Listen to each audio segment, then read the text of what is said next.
Hello everyone and welcome back to another DrAce video, and today we're going to be playing MotoGP 24. We're also going to be talking about probably one of the most requested videos I've been asked to make, and that is to talk about anti-wheelie.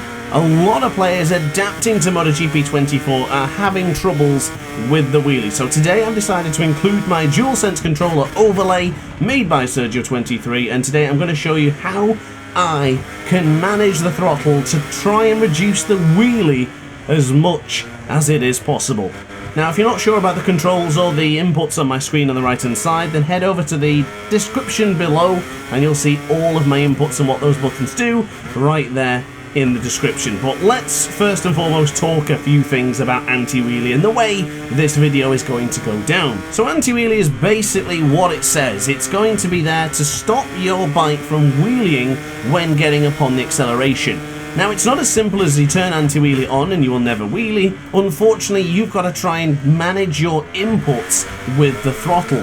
Now, there's a couple of ways to master the bike from not wheeling. Now, I'm not going to say maybe master, because it's still very difficult, and I would say even the best of players are still having difficulties with the front end, especially of the RC213V Honda, from lifting up under any form of acceleration. Now, my key has always been to be really smooth on the throttle, patient and gentle with a high anti-wheelie electronic setting. At the moment, I'm going to be leaving on anti-wheelie 4, and we will continue to change them as we go through today's video. But there's a couple of things I want you to pay attention to. So out to the left-hand side here, look how much throttle is actually getting applied, and look how we are still getting some wheelie. The ride height device is there to enable you to get the bike squatted down to ensure you don't wheelie as much as you have been doing. So coming out of the corners, it's quite important to have a few things right. First and foremost, you want to be exiting the corners in a nice, straight, smooth line. So out of this corner here, we're going to be aiming to where we need to be, straighten up the motorcycle, and then turn. In that way, we're also being extremely smooth with the throttle. So being nice and gentle and calm with the throttle isn't going to produce so much power and torque into the Honda to force the front wheel to lift up. So a gradual improvement upon the acceleration before the front end gets up in the air will help you on the wheelies. You also have the ride height device, but I must ensure you only use that in the terms of straight lines. If you use the ride height device mid-corner or maybe on an angle, that is not going to do you any favours whatsoever, because you will not be able to turn the bike regardless of what machine you have chosen. Now also as well, in the past I've always explained the use of the left analog stick, pushing it backwards to ensure that the rider's weight is pushed to the back of the bike to ensure under braking the front wheel doesn't take all the pressure and the rear wheel lifts, and on the opposite side you would think pushing forwards on the analog stick would also have the same effect, but unfortunately I do find that the neutral position on the left analog stick is actually better when accelerating than it would be if you pushed forwards. So I must stress that don't push forwards on the left analog stick anymore unless it's for a small amount of time. If you continue to push it forward, I find that the front wheel wants to lift even more, which is very strange in my opinion. But now into the left hand side, as you can see, look at the way the throttle is getting applied. That is your R2 button on the DualSense controller. I tend to feather the trigger a lot, and I find the feathering will encourage the bike to lift ever so slightly, but because you're feathering and not quite giving it the full power, the bike doesn't lift up all that much. It still wants to. All the bikes in MotoGP do. Unfortunately, I just ran it a little bit wide there. But all of the bikes in MotoGP 24 want a wheelie. If you can master the Honda, then you're going to have a much better time with all of the other motorcycles as well. So, in short, throughout this video, you are checking out the controller inputs, especially towards the right trigger. You might be thinking that is really a gentle amount of throttle per corner, but that is the way you're going to have to control it here in MotoGP 24. Very rarely will you see the throttle or the right trigger get pushed to its maximum. You will see it on straights when the bike is straightened out, or if the front wheel is nice and secure on the ground, but for mid-corners, coming out of the corners, it is not going to reach full acceleration. Ride height device, nice smooth amount, bike still wheeling, but not too much to stop it from ruining your experience. I don't think you can eliminate the wheelie in this game, possibly with setups, but I'm not actually used to setup yet, still very much using default settings. Not sure if you can be changed completely so it's completely eliminated, but what I can show is a few things to manage it and to ensure your riding experience is going to be a lot better without just flipping the front of the bike up in the air every single time you touch the throttle. Now this is a great point now to move across to, because surprisingly enough, I actually found that Anti-wheelie 3 felt better than Anti-wheelie 4, which again is a rather strange thing, and I don't think it's actually that way. I think it's just how it works with me. The lower anti-wheelie does mean that you're more in control, where the anti-wheelie of the higher of the increment of 4 or 5, it's going to do a lot of that for you. So having that freedom to decide, you know what, I'm going to go really hard on the throttle, the bike's going to lift up, it does feel a little bit more natural than the bike reducing power to ensure that the anti-wheelie kicks in and the wheelie does not occur. So my first lap here with Anti-wheelie 3 is actually also a bit of a mental game as well. I have reduced the anti-wheelie, and therefore I am being a little bit more cautious and relaxed upon the acceleration. A little bit more stable with the right trigger inputs rather than feathering it so much. So a little bit of advice for you here before, if you're watching this video and doing it alongside me, I would recommend reducing the anti-wheelie and fighting through the difficulty of having a very low anti-wheelie setting. What you might find there is that you are becoming more sensitive to the way the bike responds and how the front wheel lifts. So if you can try it, feel it, and experience it, when you do move over to a setting you're comfortable with, you will appreciate that anti-wheelie a little bit more. I can already tell in my own riding now that this is looking smoother because I'm consciously thinking I can't be too aggressive on the throttle. And in turn, that is now giving me better lap time, a little bit more stable upon the Honda, and it's just looking that little bit better compared to what it has done. So I highly recommend reducing the anti-wheelie. We're not going to finish up on Anti-wheelie 3, we will take a look at Anti-wheelie 2 rather soon. I have used Anti-wheelie 1 in the past, but I did find that just to be a little bit too strong. I'm also changed back to ride height, for TCS 2 in this video today. I have been flicking around with both, but I do find TCS 1 with the Honda is not as good as experience as it is with TCS 2. Now another little quick tip here that I actually forgot to do whilst I was recording this video, if I'm quite honest with you.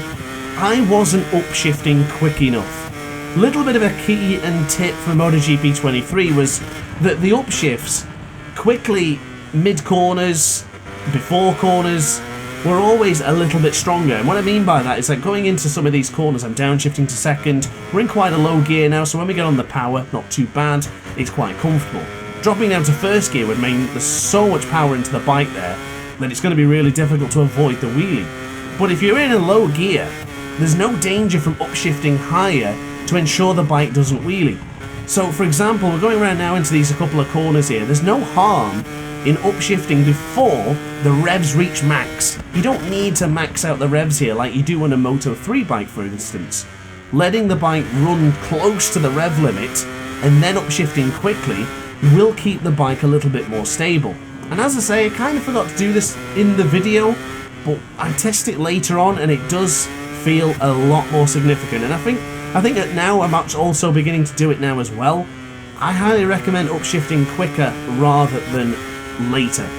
Don't let the bike get to the top of the rev limit screaming its head off before you decide to upshift. There's no harm in upshifting a little bit too early, just to ensure the bike doesn't wheelie all that much. A little bit of a tip as well is I would avoid first gear. You can get away with it in certain tracks and certain corners, but to be honest, it just makes your life more difficult when getting back on the power.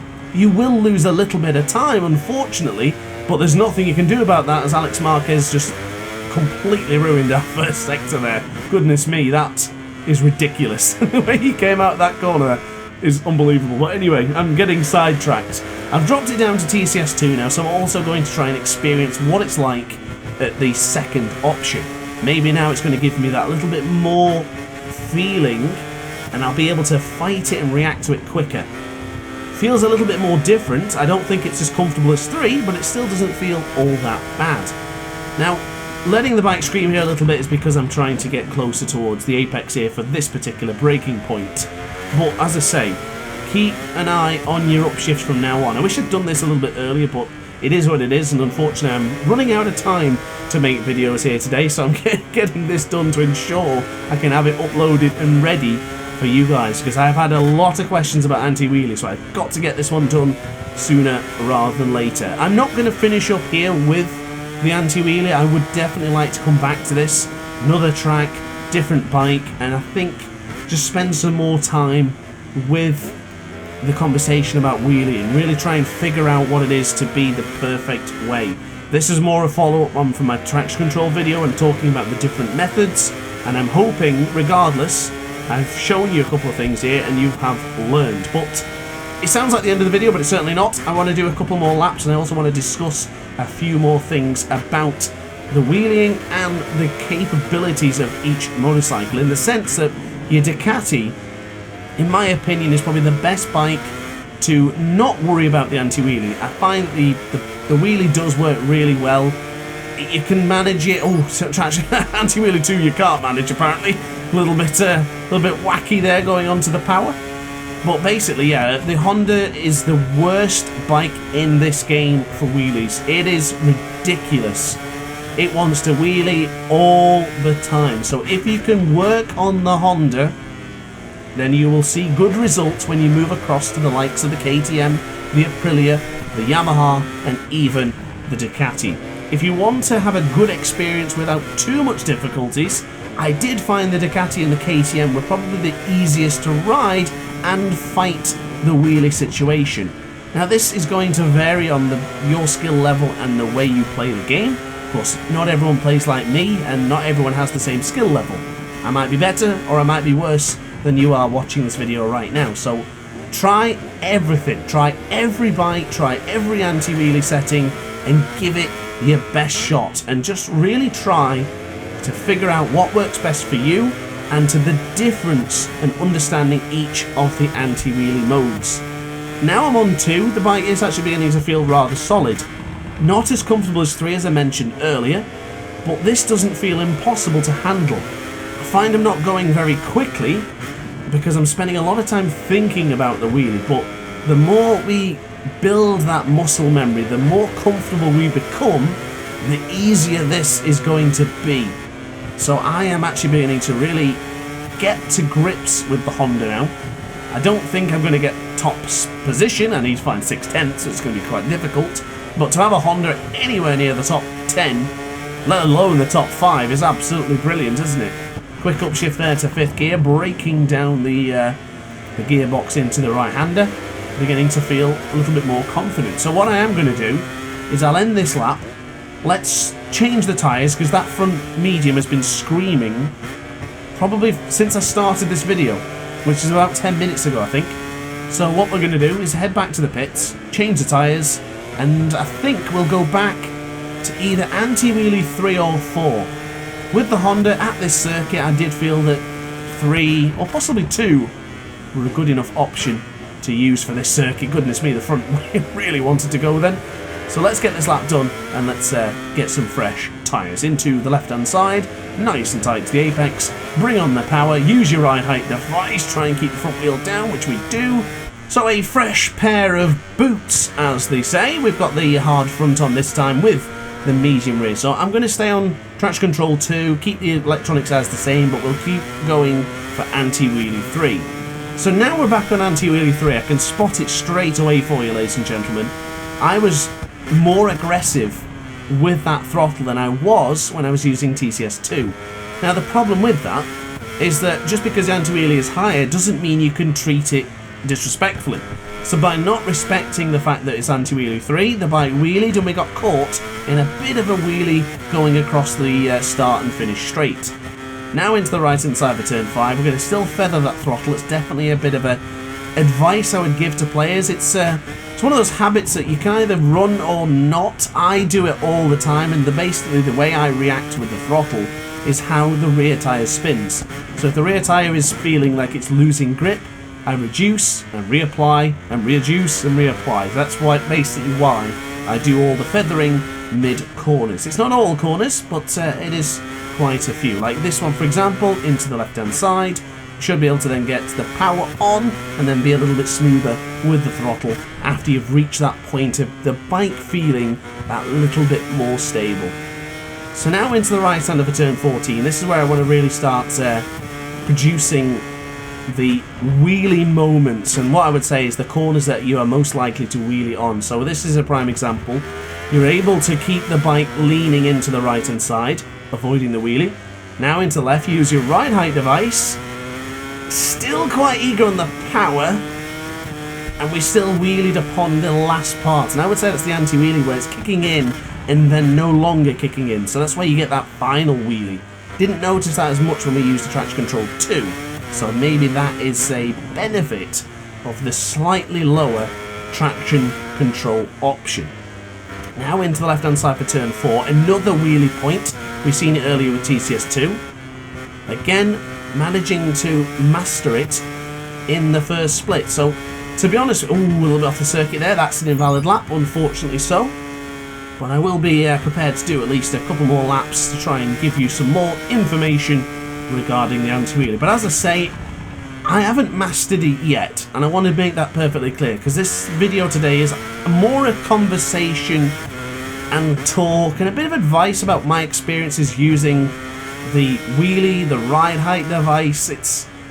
I've not yet mastered it. I need to spend more time with the MotoGP bikes. I've done a lot of time with Moto3, but I didn't want to neglect the anti-wheelie side of MotoGP. I've been doing the academy modes, and of course I have been getting some golds, I've been getting some silvers, but I think it's important to really spend that time to discuss anti-wheelie. And as I say, this is not going to be the last time we talk about this. I do feel we need to spend more time and give you guys a chance to really learn how to handle the anti-wheelie a little bit better. Much better there as well, actually, with traction anti-wheelie 2, just respecting that throttle that little bit more, being a little bit more patient on the throttle as well, not just immediately getting onto the power as early as you can. Keep making a mistake there, it's turn 1 as a matter of fact. That's not really the good apex going into that first corner, but I'll judge my performance another day, because right now we have a subject and a matter to discuss, which of course is the anti-wheelie. So regardless of what you've taken from this video, I just hope it's a positive. If it is, let me know in the comments section down below, and of course if you want to see more videos like this, ensure you are subscribed and you like the video, because it tells me that you did enjoy this particular style of content. And also as well, we are not going to be leaving out the final electronic option, which of course is the engine brake. We will be looking at that the next video when it comes. I've got some time trial to do yet, finish off Moto3 career mode, and yeah, I've got another time trial challenge to do as well for next week for the MotoGP Ace Academy Online Championship. So ladies and gentlemen, this will be my penultimate lap. I'm sure I can do another one, get another one done for the boys, finish it off, and end on a strong point with anti-wheelie 2, because to be honest, it is pulling me in. I think anti-wheelie 2 is... Oh, invalid lap. Well, that's a pain in the arse, isn't it? I can't believe I've just done that. Little mistake coming in there. Small error right there at the end. But it doesn't matter, because I'm not actually trying to get a particular lap time here. I just want to try and show you the differences between the electronics and the way I'm using that throttle. Apologise that my voice has gone for this one. I'm struggling a little bit today. Really sore throat. I recorded too many videos yesterday, I think, so I put myself in a spot. But this is a good sector. Again, really bouncing that throttle to avoid the wheel spin. We also had a good first corner as well, which was much better. I thought the exit with the acceleration was significantly better than what it was before. So as we go onto the brakes, nice and tight to the apex, onto the power. This is not looking too bad. Fighting the wheelie ever so slightly there, so we went onto the curb to try and avoid it. And now into the left-hand side, keep it in tight. Not that tight. That was not ideal. And on the outside, how did that not invalidate? Never mind, I'm not going to worry about that now. Put onto the right hand side again, quick upshift here, keep over to the right hand side, and then hopefully we can get the brakes right and not wheelie upon the exit. But I don't think a sub 1 minute 30 lap time is going to happen today, so I think that's it from me, guys. Thank you very much for watching this video. I sincerely hope it's helped. If it has, if you learned anything from this, let me know in the comment section down below, and I'll see you next time. Like and subscribe. Ciao for now. Oh hi, didn't quite see you there. Good to see you're still here. If this video didn't quite set your appetite, then why not watch some more DrAce content by clicking the video shown on screen now. Furthermore, if you would like to follow me on social media, you can do so now with the links down in the description. Consider subscribing so you don't miss a single DrAce video.